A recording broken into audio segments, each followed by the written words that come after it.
Still works. Welcome back, fellow time travelers and comic book aficionados, and welcome back to a part two of a review of Charlton Comics from 1955 to 1965, a unique era characterized by space travel, creative monsters, wonder, horror stories, and Charlton had a hand in a lot of that. When the distinguished competition like DC was focusing on superheroes, and Marvel was starting to glow with its unique character lineup, Charlton Comics stood in the background producing a variety of comic books from westerns to romance to action to horror to space travel, which is my favorite, and a lot more. Charlton Comics was based in a building in Derby, Connecticut, where they housed the publishers, printers, distributors all under one roof. And a lot of creative talent passed through Charlton Comics and left their own imprint and footprint in comic book history. So today I want to do part two of a video featuring Charlton Comics and the great artwork and interior stories within. As always, I use my time tokens and my Duncan parking meter, a special time travel device, to draw up and conjure the great comics from the past. So I want to explore a couple books that include Mysteries of the Unknown Worlds, Outer Space, and other Charlton books, including Unusual Tales, and just look at the great artwork and explain some of the fun stories and history involved in those books. And the first book in the queue features Mysteries of Unexplored World, issue number 2, a rare gem from Charlton Comics with what I think is an amazing cover. And I want to show it to you right now. Right here you can see the title jumping out at you with the unexplored portion right here on the side there with the red and the green contrast, a fun color choice, and the action in front with what is a space race. One of the stories, and this was published in January of 1957, talks about the future in the 1960s where a space race occurs to get to the moon and back. And without knowing the history at the time, it foreshadows the space race that really did occur. And you can look at the spectators on the bottom here, all kind of walking in and out of this kind of a contest. And it's almost like going to the racetrack to bet on your favorite horse and to take in the festivities. We have this beautiful Vince Alascia cover with his great artwork depicting these rocket launch pads that look like miniature planets, and also these little runways and chutes right there. But this was a nice look at a space race. This is how the artists thought about and imagined it. And Charlton Comics was really holding true to the genre. So just take a look at the people, almost kind of as like a Jack Kirby-esque in a way, where we see expressions and emotion and the fashion at the time, as well as the rockets whizzing by. So a great cover. And inside the story, there are a few stories, and one of which is a space race occurring in April 12th of 1967, 10 years after this book was published. And it shows, as you can see in the screen here, some of the rockets being propelled to the moon, coming back, and the United States fixing a flag on the surface of the moon. And little did we know at the time of the publication of this book that that would occur and be the famous moon landing.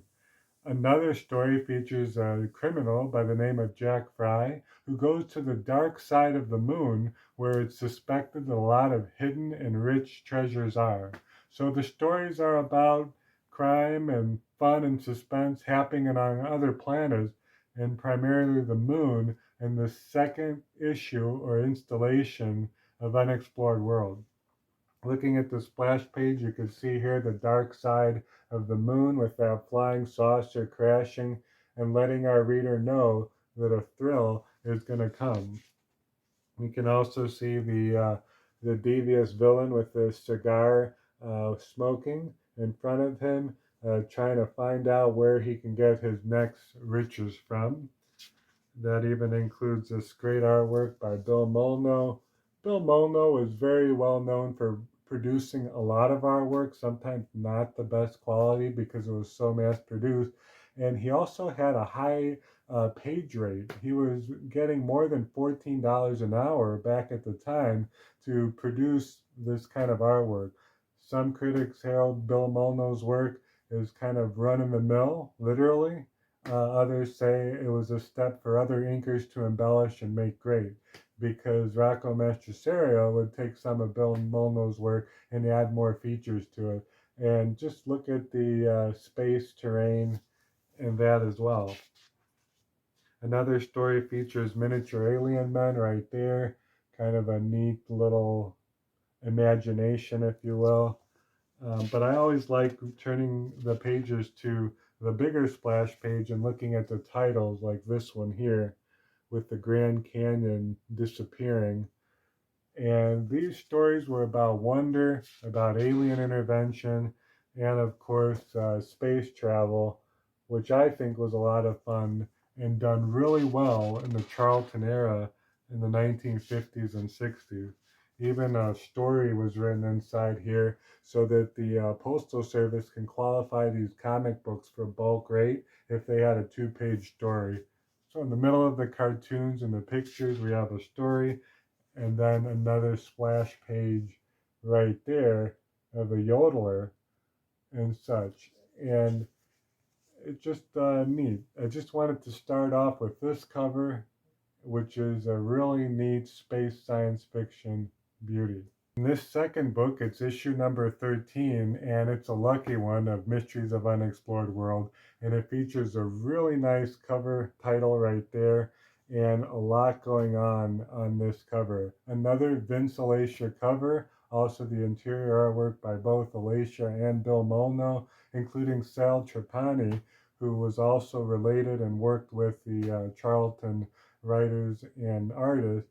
And look at what's going on here. We have this mysterious green orb, a planet, taking in with a beam what could be an alien or a human, as the public is in pandemonium trying to figure out what is happening. And this is what's so great about these Charlton books. We don't know what's happening, and I, for one, get sucked right into the action. And look at the shadows and the orange and the color choices. And again, that title just screams the wonder of sci-fi action. And so one of the main stories here is the green star, looking here at the title page right there. And it's an interesting story about a scientist who looks out into space at this particular green planet, or star rather, only to be affected emotionally and physically, to be absorbed by the planet and its power, eventually becoming entranced to explore it further and going mad. And you can see some of the artwork there of what's going on, and it's pretty neat to see the science wonder. So what happens is this star creates a beam that takes the individual looking through a telescope prisoner and takes him to the planet to be the prisoner of Karu. And the whole story goes about that telescope, the beam, and what's happening on the cover is being taken to that other planet. Another story featuring Mercury, the planet, and human settling and trying to colonize Mercury. And the artwork is right here in the viewer, where you can see these craters, and from the craters insects whiz by as these appendages grab them into these dark abyss. So the rocket unsuspectingly gets grabbed by one of these appendages, only to note that it's being drawn in. The scientists quickly test the surrounding area and find it's an acidic environment, and that the planet Mercury can be a monster that's alive. And the artwork is a lot of fun. But just wanted to show you this great cover of Charlton Comics issue number 13. If you enjoyed that last cover, and especially the title right here of The Unexplored Worlds, you're going to love this one too. I just can't get enough of that title, as it really shows that fun effect and suspense. And we see a very familiar character that we know and love, and that's Bigfoot right here, and the crater right in front. So we have again Vince Alascia and Charles Nicholas working together to pencil and ink this cover, and a lot of the interior artwork as well. So it's just again a nice sight to see here, and the stories are great. One of them is about Bigfoot in Humboldt County, California, and they're kind of exploring the footprints and the tracks and kind of wondering who is there and who made those giant footprints right there. And then we see it come into fruition with Bigfoot and how he's drawn. So a lot of neat artwork and storytelling, and we even have Bigfoot speaking to the humans, and a lot of fun. A second story is about a genius wonder boy who solves engineering problems, goes to a construction site and tells the contractors that they're making a mistake, eventually creates a rocket to return to his homeworld, only to be told as a young boy that he needs to hit the books and study after the genius accomplishments that he did on Earth. So here you see this young boy at work solving problems, and he's from another planet, and he's on Earth. So he quickly moves up the rank, only to return to Mama and Papa to be told that he wasn't doing well in school. So a lot of fun little twists and turns, including a space athletic event, The Man Who Couldn't Miss. So this is the fun that Charlton Comics brought in the 50s and the 60s. And fast forwarding to May of 1960, we have issue number 18 featuring the title changing a little bit. I preferred the older title better, and an interesting character that resembles the Watcher. Marvel introduced a character in 1963, but with this book it's in 1960, and we have a character that pretty much resembles the observing and never interfering Watcher, that with the cloak and the bald head that we know from the Marvel series, kind of a prototype that Charlton Comics did. But it's not the first prototype. There's another book before this Charlton book that also features a Watcher-like character, and we have him watching and the cosmos. And just loving the artwork here. This is another story as it ends, A Man Who Didn't Belong. And just looking at that, it's almost like you're watching a movie from back in the day. So we're moving from The Watcher to another story here. And again, artwork by Bill Molno, Vince Alascia, and also Sal Trapani. This is a nice splash page here with Hail Hero, and we see the astronaut struggling and working hard, especially with these pages here. Look at all that.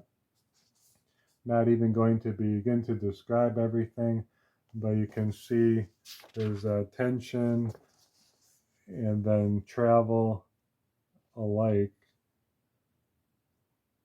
So this is what Charlton did well, in my opinion, including a story about magic and going back in time and taking a break from space travel.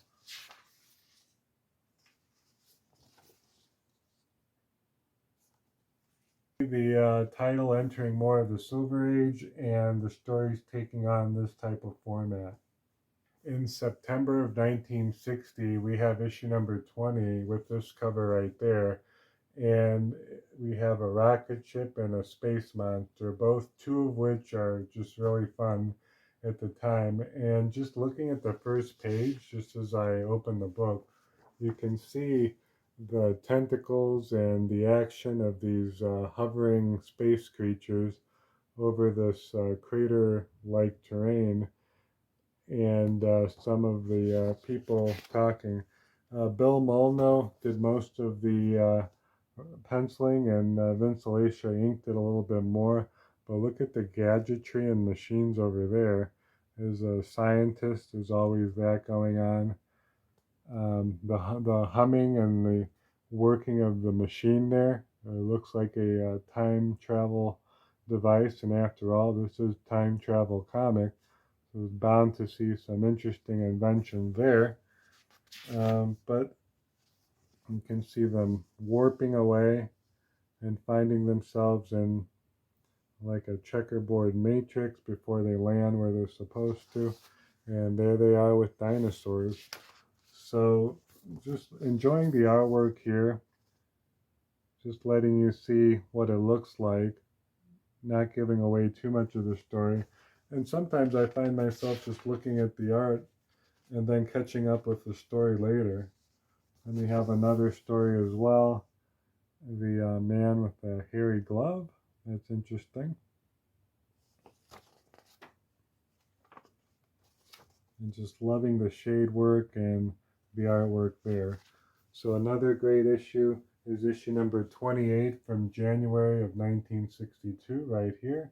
We have a writer publishing different stories only to find out they're coming to life around him in another issue here from 1962. And this time we're talking about preventing World War III. We have the Cold War and representation of two enemies at work. Kind of finds himself more in an apocalyptic world. And it's pretty advanced folk for back in the day. Also get into some neat advertisement with Charlton Comics Comet Contest.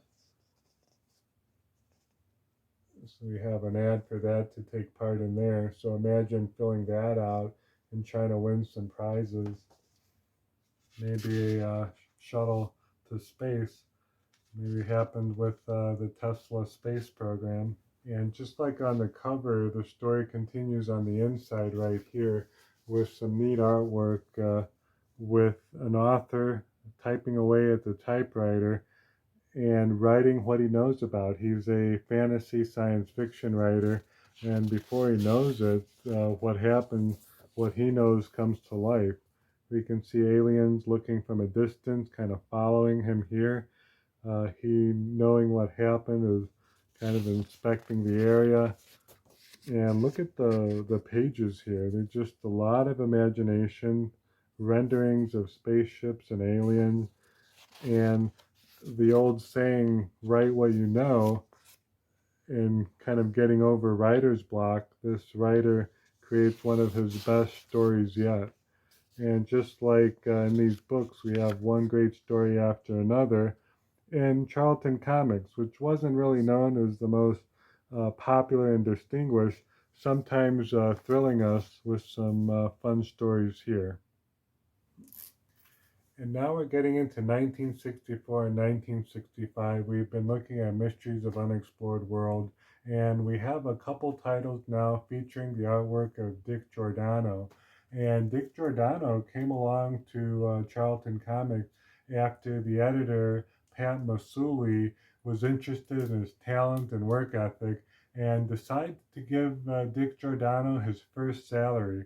He was always paid by a page rate for his works and contribution, but Pat knew the value of Dick Giordano and made him an assisting editor for Charlton Comics.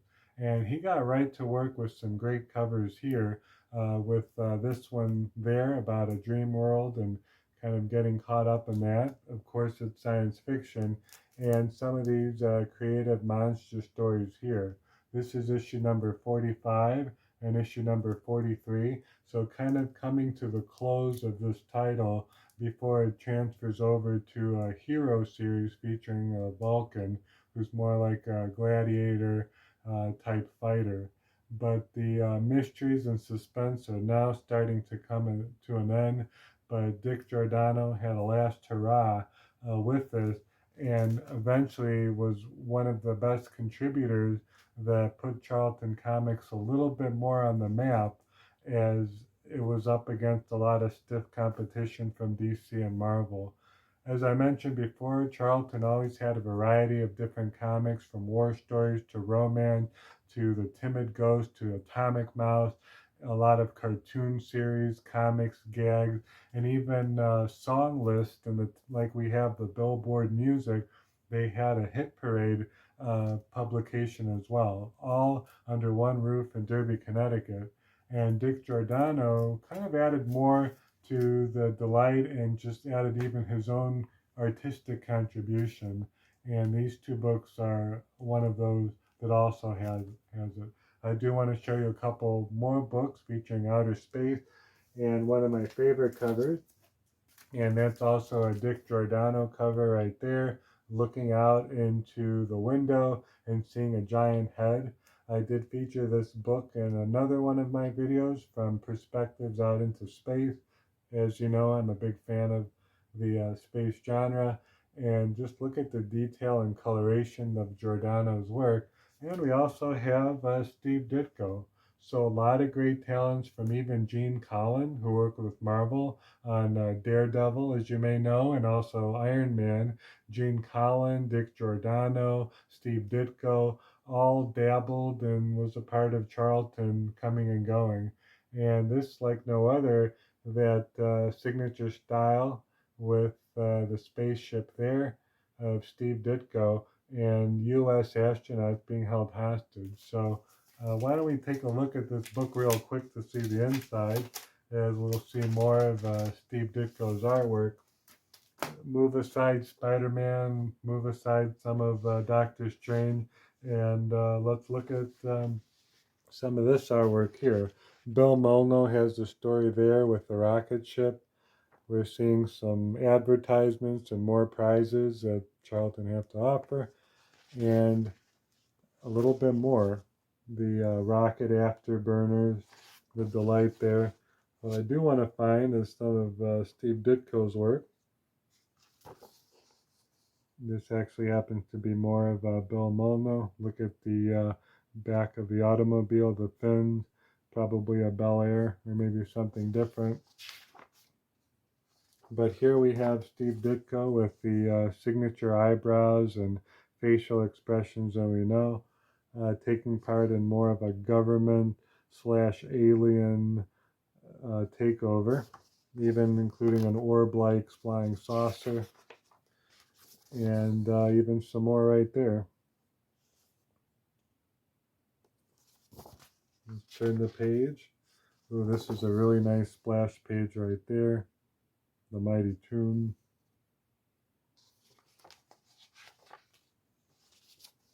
And more great artwork.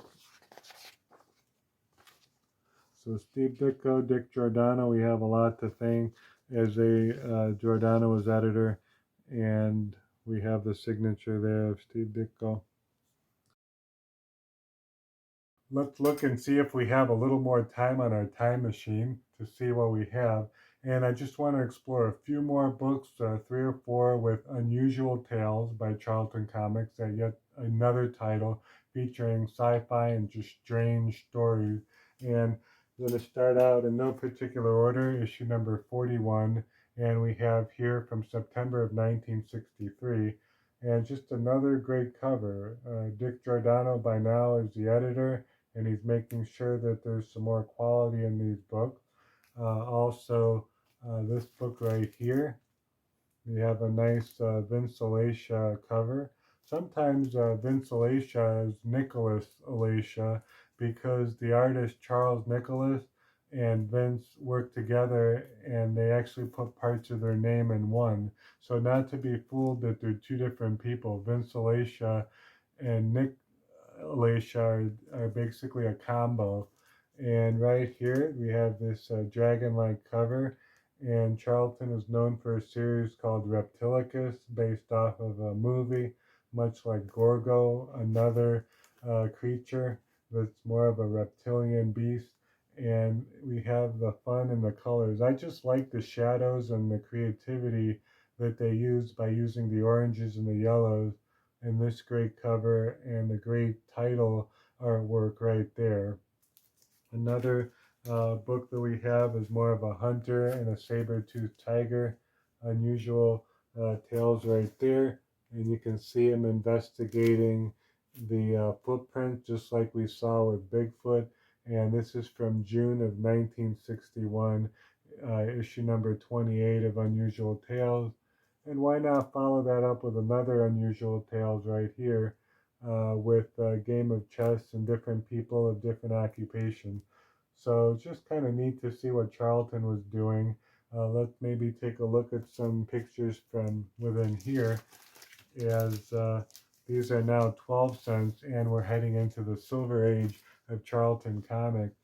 You can see the hand there and a special signet ring on his hand, which might mean he's a diabolical leader of some kind. We have Inner Sight here, again, Molno taking the helm. By this time, the stories are not as exciting as the ones I showed you previously. We still see some of the artwork starting to lose a little bit of quality here in the Silver Age, and by then Charlton was kind of churning out a lot of different books. We have the Valley of Life. It looks like an underwater scene right there. So this is a little bit improved from the first story of what we saw. But here's the main story, The Hand of Fate. Kind of reminiscent of the Golden Age comics that we see in the 1920s and 30s, especially with Detective Comics. We always see this frightful hand coming out. Must have been like a theme or a motif that kind of continues here. And some more artwork inside of the story, a lot of dialogue, a lot of character development, including some fight scenes right there. So not as much scientific wonder that I enjoy, but nonetheless, it's a neat story to tell. And of course, with a good story, there's a happy ending.